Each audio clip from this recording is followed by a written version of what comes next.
श्री शिवाय नमस्तुभ्यम। दोस्तों, आप सभी लोग जानते हैं कि हरतालिका तीज का व्रत आने वाला है और ये जो व्रत होता है ये सुहागन महिलाओं के लिए और कुंवारी लड़कियों के लिए बहुत ही विशेष माना जाता है। हरतालिका तीज के व्रत को सुहागन महिलाएं अपने पति की लंबी आयु के लिए और कुंवारी लड़कियां अच्छे वर प्राप्त करने के लिए जो है इस व्रत को धारण करती हैं। और दोस्तों, हरतालिका तीज का जो व्रत होता है ये सबसे कठिन व्रतों में से एक व्रत माना जाता है। उसका कारण ये है कि हरतालिका तीज के व्रत में हमें ना तो पानी पीना होता है ना कुछ खाना होता है। निर्जला और निराहार ये व्रत जो है पूर्ण रूप से रखा जाता है, वो भी पूरे 24 घंटों के लिए। जी हाँ दोस्तों, ये व्रत इसलिए बहुत ज़्यादा कठिन माना जाता है। तो आइए जानते हैं कि हरतालिका तीज व्रत इस बार कब पड़ रहा है, इसके बाद में आप लोगों को इस व्रत में क्या क्या ध्यान में रखना है, 4 प्रहर की पूजा आपको कब करना है, व्रत का पारण करने का शुभ समय क्या है और व्रत का पारण आपको कब करना है और इस दिन क्या दान में आपको सामग्री करना है। सारी चीज़ें हम आपको बताएंगे। साथ ही में एक ऐसा उपाय भी बताएंगे,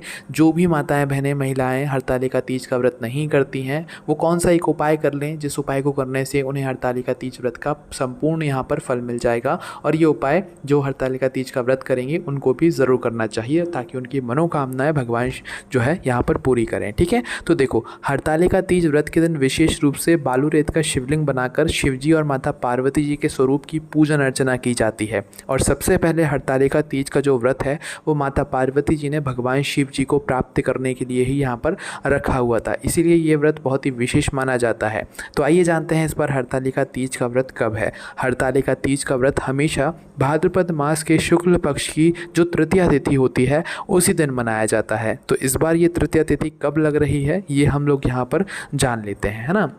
देखो, इस बार जो हरतालिका तीज यानी कि तृतीया तिथि शुरू हो रही है ये 25 अगस्त सोमवार के दिन दोपहर को 12:35 से शुरू हो रही है और इसके बाद में इसकी समाप्ति हो रही है 26 अगस्त मंगलवार के दिन दोपहर को 1:54 तक, है ना। तो समाप्ति जो है 26 अगस्त के दिन मंगलवार को दोपहर 1:54 पर हो रही है। इस वजह से उदय तिथि के अनुसार हमारे यहाँ पर जो चीज़ें होती हैं, जो तीज त्यौहार मनाए जाते हैं वो उदय तिथि के अनुसार ही मनाए जाते हैं। इसलिए हरतालिका तीज का व्रत इस बार 26 अगस्त 2025 मंगलवार के दिन ही यहाँ पर रखा जाएगा। ठीक है, इसके बाद में दोस्तों, हरतालिका तीज के व्रत में रात्रि जागरण का सबसे ज़्यादा विशेष महत्व माना जाता है, क्योंकि इस दिन रात्रि में 4 प्रहर की पूजा की जाती है और जो 4 प्रहर की पूजा होती है यही सबसे ज़्यादा ज़रूरी मानी जाती है इस व्रत में। और दोस्तों, हम आपको बता दें कि आपको हरतालिका तीज के व्रत में यहाँ पर सोना नहीं चाहिए। कई सारी माताएं बहनें होती हैं जो कि सो जाती हैं, हालांकि आप अपनी क्षमता अनुसार देख लीजिए। बस जो नियम है वो हम आपको बता रहे हैं कि हरतालिका तीज के व्रत में ना तो आपको दोपहर में सोना चाहिए, क्योंकि कई सारी माताएं बहनें, सभी माताएं बहनें थक जाती हैं। आप लोग आराम कर सकते हो, पर आप लोगों को हरतालिका तीज के व्रत में सोना नहीं चाहिए। और रात्रि में तो फिर जागरण रहता ही है, उस समय तो आपको यहाँ पर सोना ही नहीं चाहिए। इसके बाद में आप लोगों को कब जल पानी वगैरह पी लेना चाहिए वो भी हम आपको सारी चीज़ें बताएंगे। इसके अलावा इस बार जो माताएं बहनें हर साल व्रत रखती आ रही हैं हरतालिका तीज व्रत की, पर इस साल उनकी तबीयत ख़राब है या कोई दिक्कत परेशानी है, तो वो इस व्रत को कैसे रखें, या घर से बाहर हैं, पूजन नहीं कर पा रहे हैं, तो आपको कैसे क्या करना है ये भी हम आपको यहाँ पर बता देते हैं। देखो, हरतालिका तीज का व्रत तो निर्जला और निराहार रखा जाता है। इस व्रत में ना तो पानी पिया जाता है और ना कुछ खाया जाता है, वो भी 12 घंटों के लिए। ठीक है, तो भाई आप लोग कि इस बार अगर क्षमता नहीं है, कोई माता बहन ऐसी है जो कि इस बार कुछ दिक्कत परेशानी में है और वो अपने इस व्रत को छोड़ना नहीं चाहती,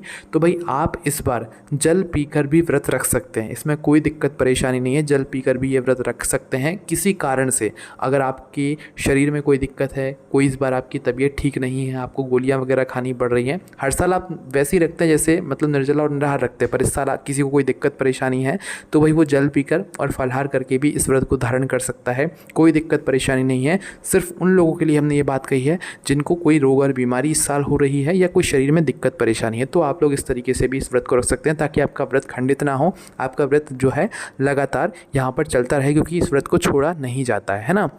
अब इसके बाद में दोस्तों, जो आप लोग व्रत रखेंगे इस व्रत में आप लोगों को आखिरी बार कब पानी पीना है ये भी जान लीजिए। देखिए, हमने आपसे बोला कि इस बार हरतालिका तीज का जो व्रत है ये 26 अगस्त के दिन रखा जाएगा, है ना। तो 26 अगस्त के दिन जो व्रत रखा जाएगा, भाई इस व्रत में आप लोगों को जो है सुबह के समय से लेकर, वैसे सूर्योदय के बाद से आपका व्रत जो है शुरू हो जाता है, पर जब भी हम आपको कहेंगे कि आप लोगों को सुबह 4:35 से पहले पहले पानी पीना है, दूध पीना है, फल खाना है, जो करना है आप लोग खा लो, ठीक है। इसके बाद 4:35 के बाद क्या है, इस दिन ब्रह्म मुहूर्त शुरू हो जाएगा।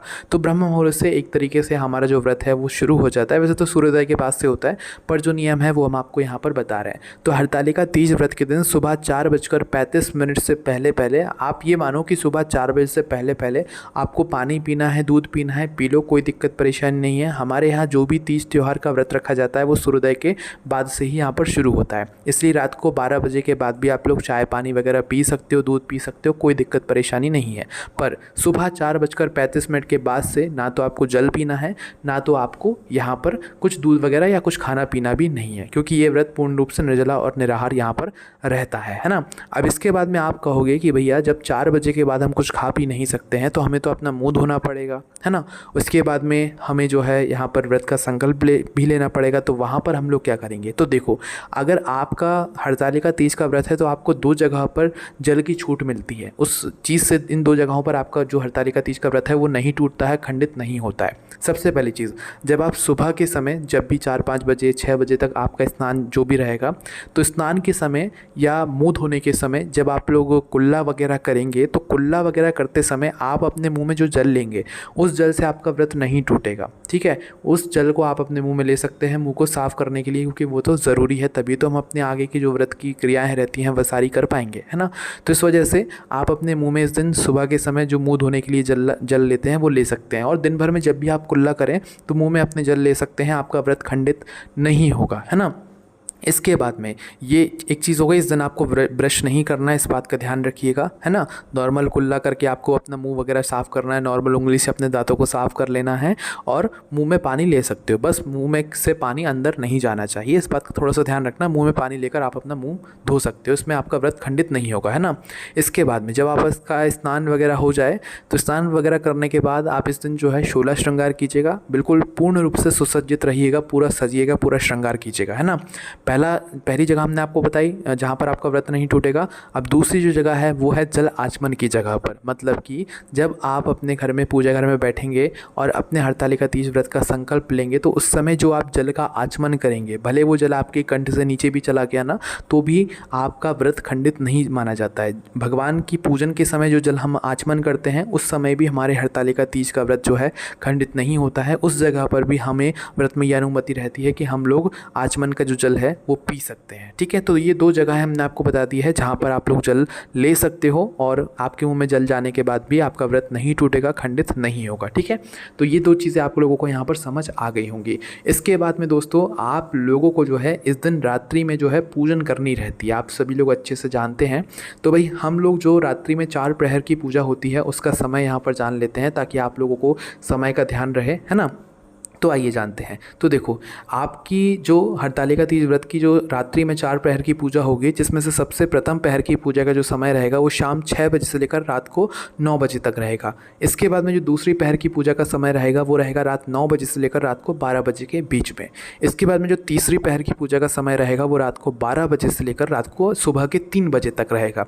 इसके बाद में चौथी और जो अंतिम प्रहर की पूजा रहेगी वो सुबह 3 बजे से लेकर सुबह 6 बजे के बीच में आप लोगों को यहाँ पर करनी होगी, है ना। और इस दिन जो शिवलिंग बनाया जाता है उसे आप लोग पूरा रात भर रख सकते हो, क्योंकि पूरा रात भर बालू रेत के या मिट्टी की शिवलिंग की ही जो है इस दिन पूजन अर्चना यहाँ पर की जाती है, ठीक है। और सुबह जाकर आप लोग अपने शिवलिंग का जो है विसर्जन करते हैं उनकी पूजन अर्चना करने के बाद में, है ना। अब हम लोग जानते हैं दोस्तों कि हरतालिका तीज व्रत में जो नॉर्मल आप लोग पूजा करेंगे, क्योंकि हरतालिका तीज की व्रत को एक जगह होती है, कुछ लोग मंदिरों में जाकर करते हैं तो कुछ लोग अपने आस पड़ोस में जहाँ पर भी ये पूजन होती है, हरतालिका तीज फुलेरा वगैरह बनता है भाई वहाँ पर पूजन जाकर करते हैं। हर कोई तो अपने घर पर ऐसी पूजन नहीं करता है।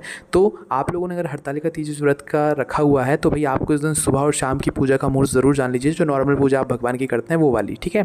तो पूजा का शुभ मुहूर्त है सुबह हरतालिका तीज व्रत के दिन सुबह 5:56 से लेकर सुबह 8:31 के बीच का वो शुभ मुहूर्त है जो कि सुबह के समय आप लोगों को करना है। इसके बाद में जो शाम के समय की पूजा का शुभ मुहूर्त है जो कि शाम 6:01 से लेकर शाम को 7:31 के बीच में आप लोगों को यहाँ पर करना है। इसके बाद में जो भी लोग हरतालिका तीज का यहाँ पर व्रत रखेंगे उनको अपने व्रत का पारण अगले दिन सुबह जाकर करना है, जब आपकी सारी चौथे पैर की पूजा हो जाए और आपके शिवलिंग का विसर्जन हो जाए। तो आइए जानते हैं व्रत पारण करने का शुभ समय कब है और आपको कब व्रत पारण करना है। तो व्रत पारण आप लोगों को 27 अगस्त 2025 बुधवार के दिन करना है और इसका शुभ समय है 27 अगस्त बुधवार को सुबह 5:40 से लेकर सुबह 7:05 के बीच में आप लोग अपने व्रत को खोल सकते हैं।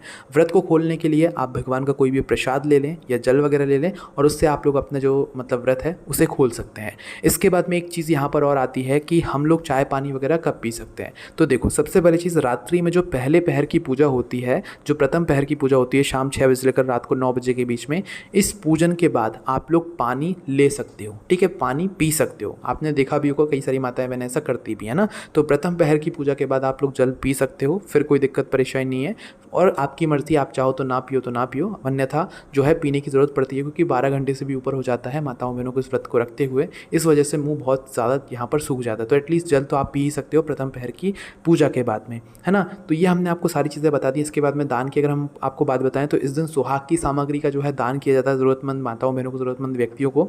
इसके अलावा जो है इस दिन माता पार्वती जी को भी जो है सुहाग की सामग्री हमें समर्पित करना चाहिए और हमने आपको बताया कि इस दिन सोना नहीं चाहिए। अब हम बात करते हैं उस उपाय के बारे में जिस उपाय को करने से हरतालिका तीज व्रत ना रखने वाली माताओं बहनों को भी इस व्रत का फल मिल जाता है और जो व्रत रखेंगी भाई वो भी इस उपाय को ज़रूर करें।